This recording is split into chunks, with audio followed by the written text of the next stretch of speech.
बदलापूरचा नराधम अक्षय शिंदे प्रकरणात या क्षणाची सगळ्यात महत्त्वाची आणि मोठी बातमी। न्यायालयीन चौकशीचा अहवाल हायकोर्टात सादर करण्यात आलाय। अक्षय शिंदेच्या एन्काउंटरला पोलीसच जबाबदार आहेत। बंदुकीवर अक्षयचे फिंगरप्रिंट्स नाहीत। फॉरेन्सिक अहवाल हा आलाय आणि पोलिसांवर गुन्हा दाखल करून कारवाई करा असे हायकोर्टाने निर्देश दिलेत। अक्षय शिंदेच्या मृत्यूला 5 पोलिसांना जबाबदार ठरवण्यात आलेले आहे। या क्षणाची सगळ्यात महत्त्वाची आणि मोठी बातमी आहे। बदलापूर बलात्कार प्रकरणातला आरोपी होता अक्षय शिंदे आणि त्याचं एन्काउंटर झालेलं होतं आणि याबाबत आता न्यायालयीन चौकशीचा अहवाल आज हायकोर्टात सादर करण्यात आलाय। तर न्यायालयीन चौकशीचा अहवाल कोर्टात सादर करण्यात आला आणि या अहवालामध्ये अक्षय शिंदेच्या एन्काउंटरला पोलीस जबाबदार असल्याचं म्हटलेलं आहे। बंदुकीवर अक्षयचे फिंगरप्रिंट्स नाहीत असं फॉरेन्सिक अहवालामध्ये म्हटलेलं आहे आणि पोलिसांवर गुन्हा दाखल करून कारवाई करा असे निर्देश देण्यात आलेत। आमचे प्रतिनिधी कपिल राऊत सध्या या सर्व घडामोडींवर लक्ष ठेवून आहेत। थेट जाऊया आपण कपिलकडे। कपिल, सगळ्यात महत्त्वाची आणि मोठी बातमी आपण सध्या झी 24 तासच्या प्रेक्षकांना दाखवतोय। न्यायालयीन चौकशीच्या अहवालात अक्षय शिंदेच्या एन्काउंटरला पोलीस जबाबदार असल्याचं म्हटलंय। 5 पोलीस जबाबदार आहेत अक्षय शिंदेच्या मृत्यूला। काय नेमकी माहिती? नक्की जेव्हा हे प्रकरण झालं होतं तेव्हा दंडाधिकारी चौकशी लागली होती आणि दंडाधिकारी अहवाल आता समोर आलेला आहे कोर्टाच्या। त्या अहवालामध्ये काही गोष्टी स्पष्ट करण्यात आलेल्या आहेत। जो काही बळ 5 पोलिसांनी वापरला होता तो चुकीचा होता, हे करणं चुकीचं होतं आणि खरं तर जो काही जी काही घटना घडली त्या सर्व घटनेचा जबाबदार हे 5 जे पोलीस आहेत हे ठरवण्यात आलेले आहे। अहवालामध्ये मोठा निर्णय आहे। जे 5 पोलीस होते त्या पूर्ण घटनेमध्ये त्यांना जबाबदार धरण्यात आलेला आहे आणि त्याचबरोबर काही गोष्टी महत्त्वाच्या समोर आलेल्या आहेत। हा एन्काउंटर आहे याच्यावर तर प्रश्नचिन्ह निर्माण झालेले आहे का खरं तर हा त्या डोक्यात गोळी घालणं हे चुकीचं आहे, त्याला थांबवण्याची गरज होती।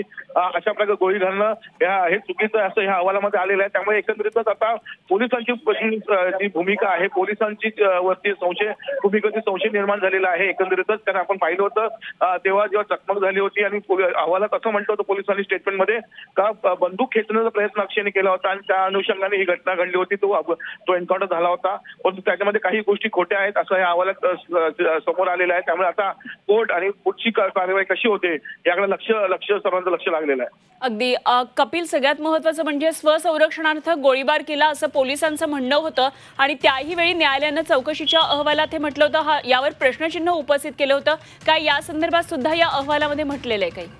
हो, नक्कीच। सर्वच पूर्णच गोष्टीची तपास झालेला आहे। घटनास्थळाचा तपास झालेला, पोलीस स्टेशनला काही रिपोर्ट घेतले, काय कागदपत्र जमा केली, या सर्व गोष्टीचा या अहवालामध्ये तपास करण्यात आलेला आहे आणि त्याच तपासातून हे सिद्ध झालेलं आहे का हे जे बळाचा जो वापर केला होता पोलिसांनी किंवा 5 पोलिसांनी ज्या प्रकारे हे स्टेटमेंट दिलेलं पोलिसांना त्याच्यामध्ये तथ्य नाहीये, अनेक गोष्टी मिस आहेत आणि खरं तर एन्काउंटर करणं गरजेचं नव्हतं असं या अहवालात सांगितलेलं आहे। त्यामुळे पोलिसांना थेट जबाबदार धरलेला आहे जे 5 पोलीस आहेत। आता या 5 पोलिसांवरती गुन्हा दाखल होते, त्यांची चौकशी होते का याकडे सर्व लक्ष लागलेलं आहे, पण अहवालात खूप मोठा धक्कादायक असं रिपोर्ट समोर आलेला आहे। कपिल, असे संपर्कात रहा। काय नेमकं या अहवालामध्ये म्हटलेलं आहे एकदा आपण ग्राफिक्सवर ही सगळी माहिती पाहूया। अक्षय शिंदे एन्काउंटर प्रकरणामध्ये अहवाल आलाय। अक्षय शिंदेच्या मृत्यूला पोलीसच जबाबदार आहेत असं म्हटलंय। अक्षय शिंदेच्या मृत्यूला 5 पोलीस जबाबदार आहेत। स्वसंरक्षणासाठी हा गोळीबार केल्याचा दावा संशयास्पद आहे।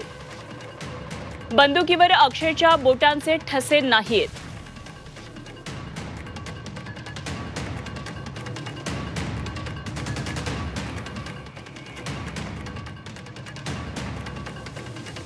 तर पुन्हा एकदा जाऊया आपण। आमचे प्रतिनिधी कपिल राऊत सध्या आपल्या बरोबर आहेत। कपिल, अत्यंत धक्कादायक अशी माहिती खरं तर या अहवालामध्ये पुढे आलेली आहे। अक्षय शिंदेचा एन्काउंटर झालेला नाही, स्वसंरक्षणार्थ आम्ही गोळीबार केलेला होता अक्षय शिंदेवर, अशा प्रकारे पोलिसांनी स्वतःच्या समर्थनार्थ बाजू मांडलेली होती।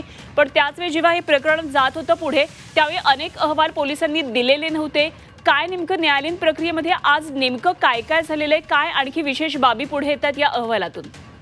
आपण पाहिलं जेव्हा जी घटना घडली होती त्यानंतर अनेक स्तरावरनं त्या एन्काउंटरची किंवा या जो गोळीबार झाला होता त्याची चौकशीची मागणी करण्यात आली होती। त्यामुळे दंडाधिकारी चौकशी नेमण्यात आली होती आणि त्या अनुषंगाने आज जो रिपोर्ट आलेला आहे